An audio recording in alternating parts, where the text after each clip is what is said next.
Catus Maximus here. This time I'm adding another review to my plethora of adjustable crescent wrench style reviews.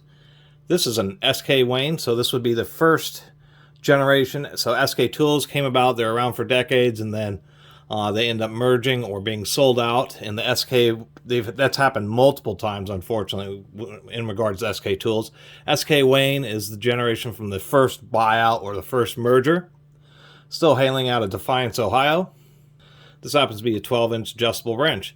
I thought this was actually a good example because it's an example that's well used, but still works pretty well. The worst thing about it is that somebody really butchered the beam right here against a grinder, probably to get it to fit in one particular situation, but it's real unfortunate. I certainly have plenty of used and beat up tools, but something like this is just foul play. And it really is just unsportsmanlike butchery. The only way to say it. We got some notches here. That's probably to identify it. We can see that we've had some other kind of hits against the grinder, so who knows exactly what was going on. We do have a threaded screw, so it can be completely disassembled. We do have a heavy buttress thread, so the buttress thread is, of course, angled on one side, flat on the other.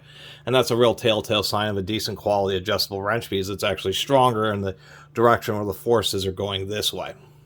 And with adjustable wrenches, if you're supposed to pull towards the movable jaw, that way the force is up on the, actually higher up on the movable jaw, causing it to deploy exert the pressure more along this webbing rather than the other direction where all the force is going right against the threads. That can cause the threads to get kind of dented up. It's not a big deal.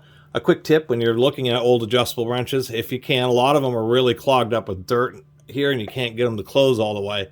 But try to get them to close all the way. The quickest telltale sign that you shouldn't buy it or that it's had really been hammered, besides hammering marks on the handle, or that it's had a cheetah bar and just had excessive force, is that when you close the jaw, there'll actually be a V groove, and that will indicate that the moving jaw is bent, and it's something that you should avoid. Even though this one, once again, had been butchered, I thought, one, don't have any SK adjustable wrenches, so I got to add that to the channel, and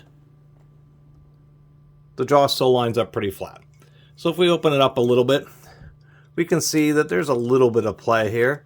Not too bad. When we open it up all the way, unfortunately, there is just a bit more play, as we can see there. So that indicates that there's an issue with parallelism like this. The parallelism between the broach and then the milling on this top surface here isn't perfectly parallel. This really is not too bad, especially on a 12-inch, but I also have reviewed dozens of adjustable wrenches, and some of them, like the old Jamestown Crescents, both the wide jaw first generation as well as the later ones, both the later industrial finish as well as the carbon finish or chrome plated ones. A lot of those are really tight with really good position. The jaw is just as tight whether it's all the way open or all the way closed. Other than that, it does have a standard width jaw. It isn't anything super thick. If we look at centering of the grinding, it's not perfect. You can see this side just a little bit thicker on that than on this side. It's more telltale. If you look right down here, you can see that one side is just a little bit thicker than the other. So the symmetry of grinding is, I would say, pretty good, but not the best. As far as this SK is concerned,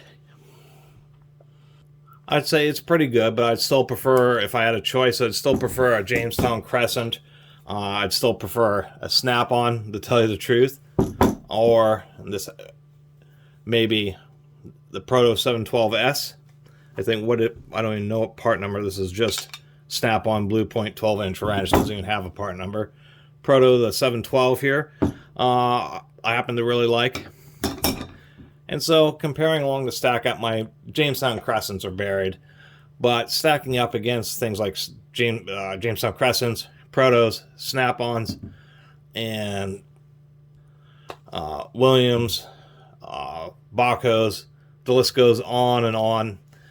I'd say that the SK is basically pretty good. It's basically as good as any of these other professional brands. I just happened to get one that wasn't maybe perfectly manufactured, but it's also gone through a lot of use, and so that can kind of explain it. Other than that, it's a quality wrench, and actually, surprisingly enough, adjustable wrenches from SK just aren't that common. SK was really good. You know, I can't tell you the number of SK roundhead ratchets I've seen. If I bought every one I've ever seen, I'd probably have more than 100 SK ratchets. But adjustable wrench, I mean, SK sockets, combination wrenches, all sorts of SK tools, but not adjustable wrenches. Those are surprisingly rare when it comes to SK.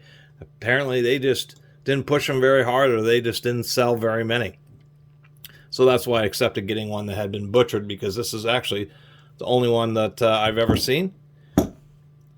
And always cool to have a tool with the word Defiance on it.